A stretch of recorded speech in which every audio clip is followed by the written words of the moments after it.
Bible says that God told Noah to build a big ark and take all the animals from the world, put it in there, and then the whole world was flooded. First of all, if we're a Christian, we're going to believe this story. But if there's atheists come in, they have a question. Is that even possible? They asking question, how did Noah fit all the animals in the ark? Where did water come to cover the whole world? What about the Ice Age? And many other different questions. And I believe those questions are reasonable, and we got to give the answer to those questions. So we're going to do that right now.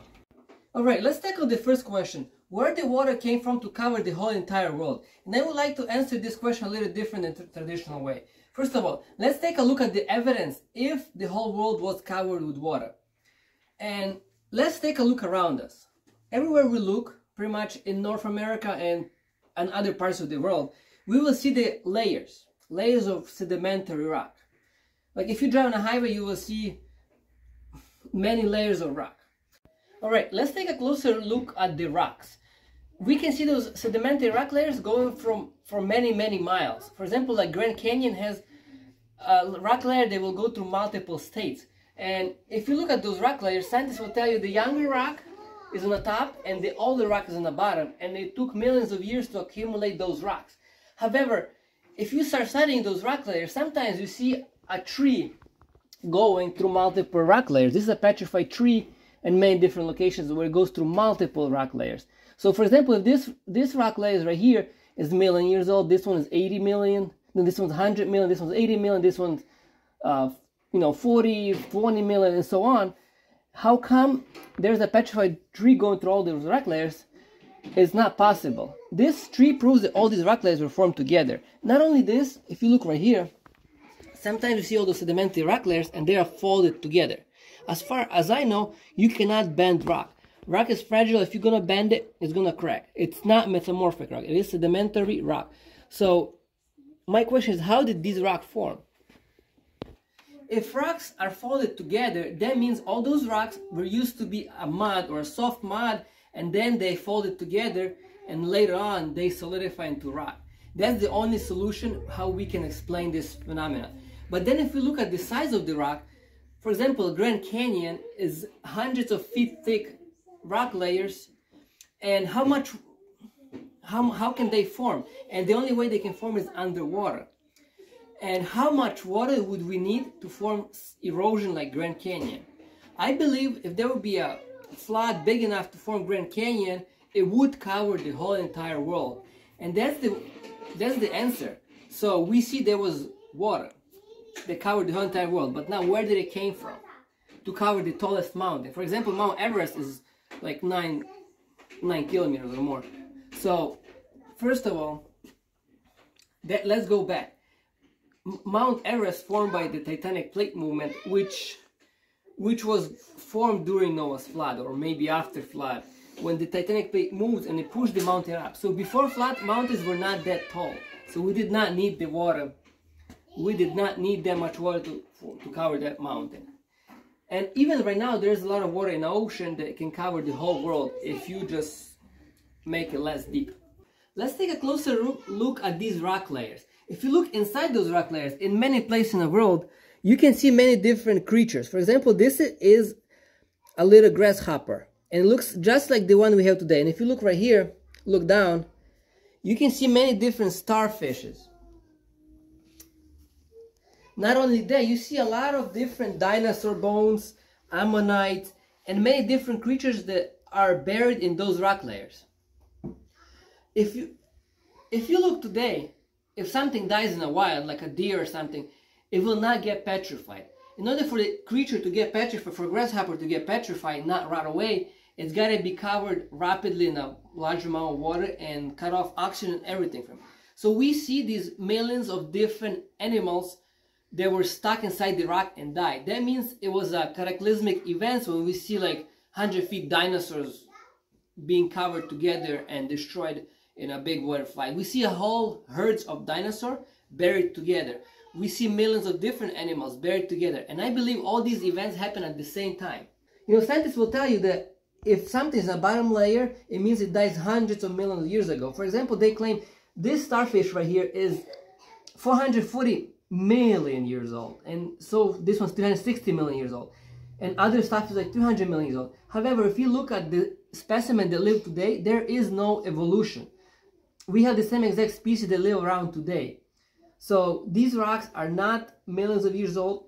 All these rocks were deposited during Noah's flood, or during this event where all those rocks formed.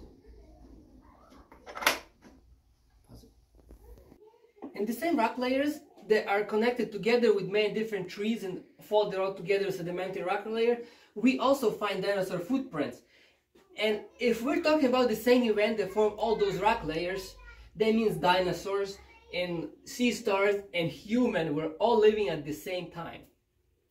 So we see that there was enough water to cover the whole world, and we see the catastrophe that happened from the rock layers and the fossils.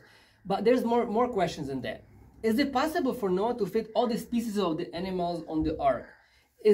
How did Noah catch all the animals to bring them to the ark? And also, if he had only pair of animal, how come there was no inbreeding after the flood?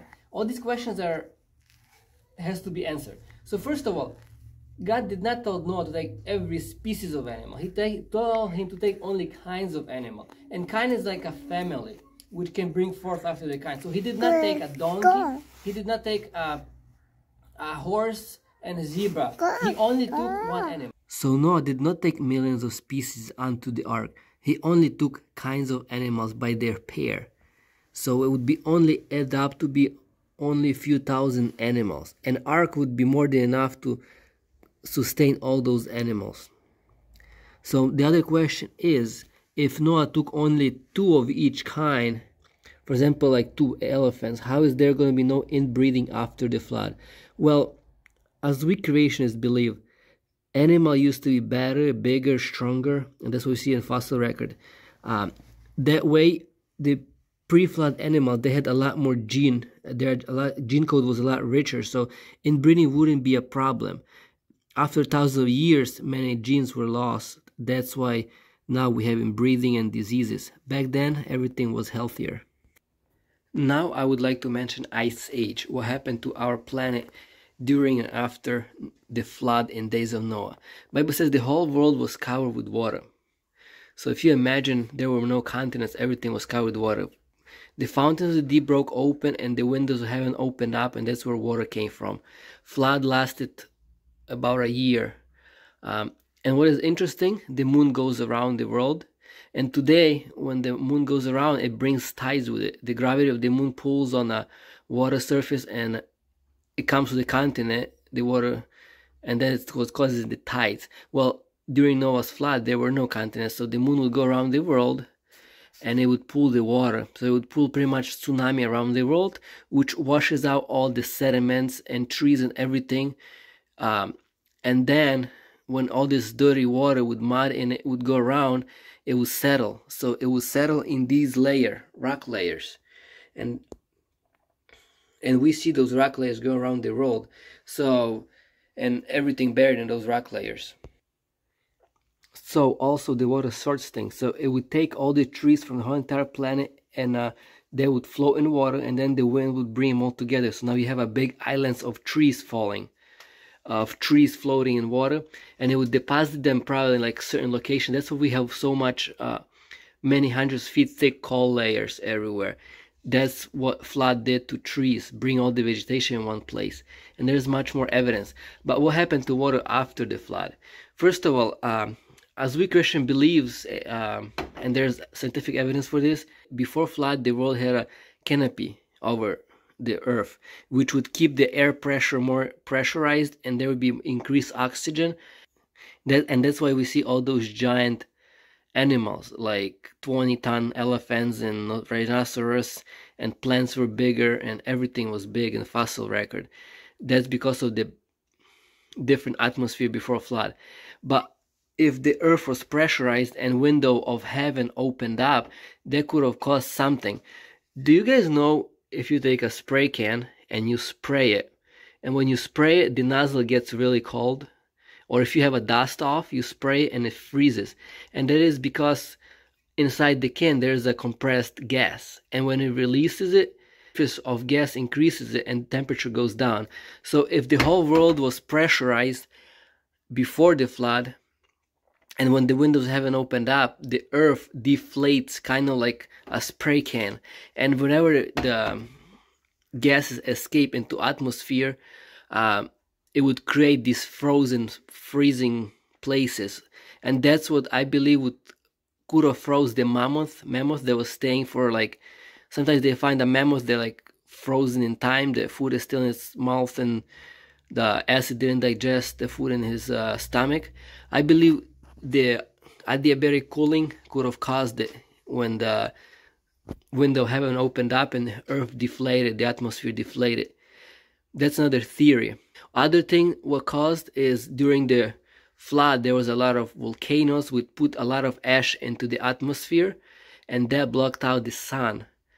And if the sun would be blocked out, that would decrease the temperature. So imagine now we have the flood, hot water spraying out from the crack in the earth, and then it blocked out the sun, and the atmosphere rapidly cooled down.